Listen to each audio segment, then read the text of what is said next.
Saudações a todos, meu nome é Elion Gotti Neto e estou aqui para a gente falar um pouquinho a respeito de política, né, ciência política, filosofia. Eu vou abrir um parênteses novamente no nosso curso de Ciência Política, Filosofia e Saúde, até para fazer alguns comentários que podem ajudar a gente a contextualizar o que está acontecendo, né, no Brasil neste momento. Uma coisa que muitos devem ter reparado é que na recente eleição, no primeiro turno da eleição para presidente, né, nós tivemos aí muitas críticas direcionadas ao Amoedo do Partido Novo. E muitas pessoas, né, acusaram ele de ser muito em cima do muro, né, de não assumir lados na disputa.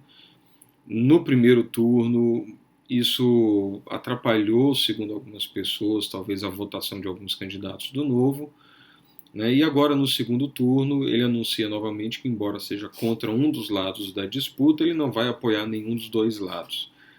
E aí a gente precisa tentar entender um pouquinho da situação, não no calor do momento ou de forma emotiva, mas utilizando algumas dicas, estratégias e instrumentos que já existem e estão à nossa disposição. Um autor que eu gostaria de citar para analisar brevemente essa situação, e não é uma análise completa, é só uma análise pontual com algumas ferramentas específicas, é o David Horowitz. David Horowitz foi membro dos Panteras Negras, foi revolucionário, tornou-se conservador depois de ter presenciado atos antiéticos do movimento revolucionário, né, e se tornou um ferrenho combatente, né, conservador norte-americano. E no seu livreto, né, Fogo contra Fogo, ele fala algumas regras da batalha política contemporânea. Então, quando nós temos alguém, seja um liberal, seja um conservador, querendo bater de frente contra o movimento revolucionário que a esquerda abraçou, a esquerda não necessariamente precisaria ter abraçado o movimento revolucionário, mas abraçou e se identificou de uma forma muito essencial. Ele fala que não se está jogando com alguém que joga limpo.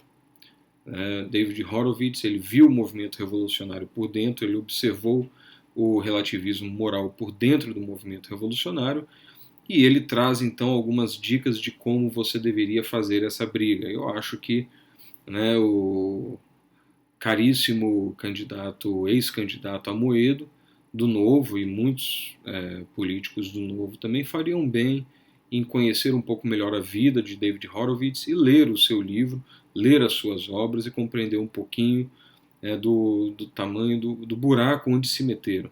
Né? Primeira regrinha do Horowitz: quem baseia sua luta esperando a desistência ou leniência do oponente vai perder. Então a briga política é guerra. Realmente as pessoas não estão lá para brincar. A facada no Bolsonaro é um exemplo de até onde pode chegar. Né? Não se espera a desistência do oponente, pois o oponente de regra não vai desistir. Não se espera a leniência, não se espera a piedade do oponente. Isso não acontece. Na verdade, como o Rumsfeld fala, né, mostrar fragilidade atrai agressividade somente. A segunda regrinha do Horowitz: a política é a guerra de posição. Denegrir quem endossa sua proposta é perder. Jamais hostilizar concordantes. Então a gente observa isso claramente.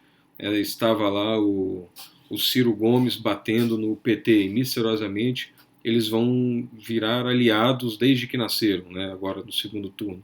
Faz parte, eles evitarão falar mal um do outro até a próxima eleição.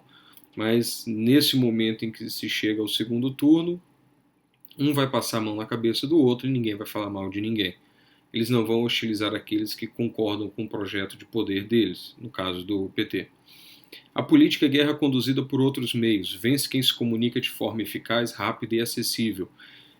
A grande capilaridade do candidato Jair Bolsonaro nos ambientes de redes sociais, mídias digitais, realmente foi crucial para que as ideias conservadoras e liberais se espalhassem e realmente trouxessem uma grande vantagem a esse candidato.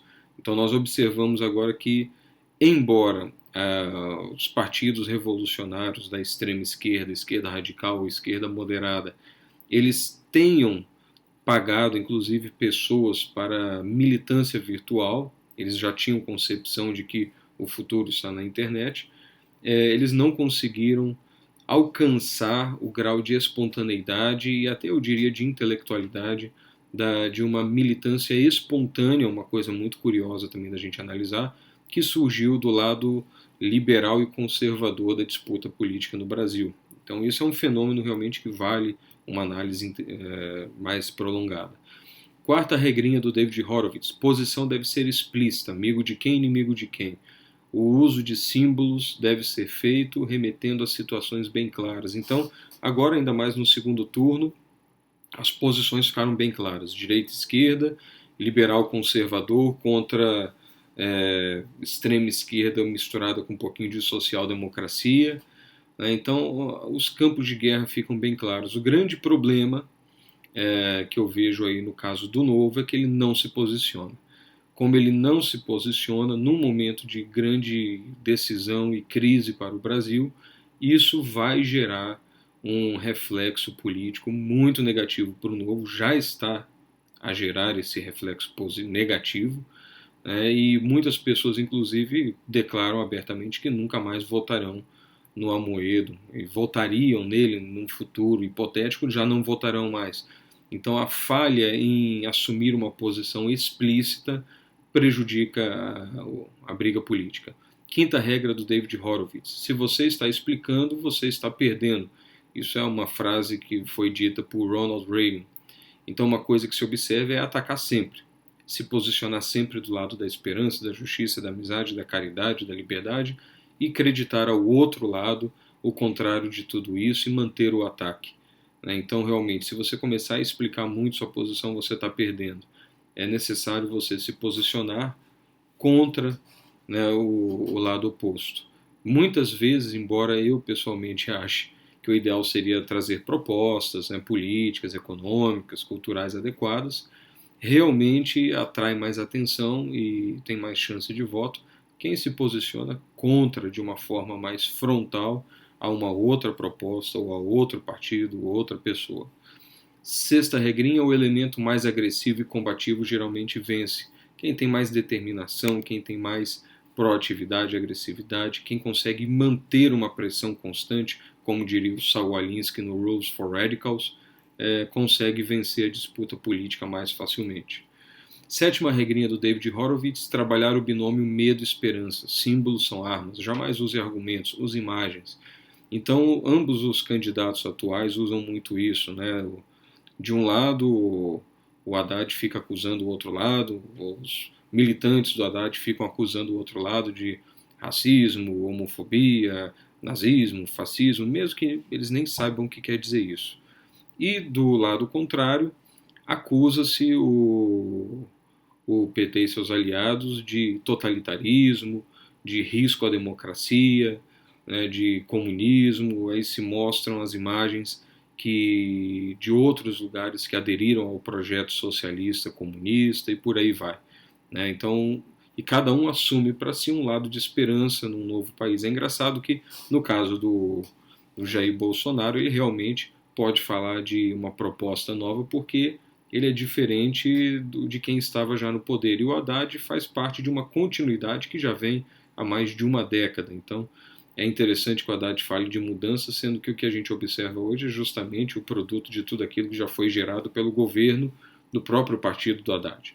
Mas, enfim, a esperança contra si mesmo, eu diria. Mas a população cai nesse engodo muito facilmente. Oitavo: não aceitar rotulações do oponente, expor a verdade própria. Então, não aceitar a discussão nos termos do oponente. Essa seria uma última regrinha aí do David Horowitz. E não tem jeito. A briga é dura, ninguém está lá apostando baixo. Realmente o que está em jogo é muito alto, até a própria vida, no caso do Jair Bolsonaro. E a gente observa esses movimentos, não diria de indecisão, mas de falta de tomar um lado nessa disputa do Novo, como algo que mancha, de certa forma, o currículo do Novo para a maioria das pessoas. Os militantes do Novo, é claro que apoiarão o Novo de forma invariável na grande maioria dos casos, mas isso realmente passa uma imagem muito ruim, né, do ex-candidato Amoedo, e a falta de um posicionamento bem claro e de assumir um lado da disputa também repercute muito mal. Não sei como isso vai se desenvolver nos próximos dias, mas ficam aí as regrinhas do David Horowitz para a gente refletir. Um grande abraço a todos e até a próxima.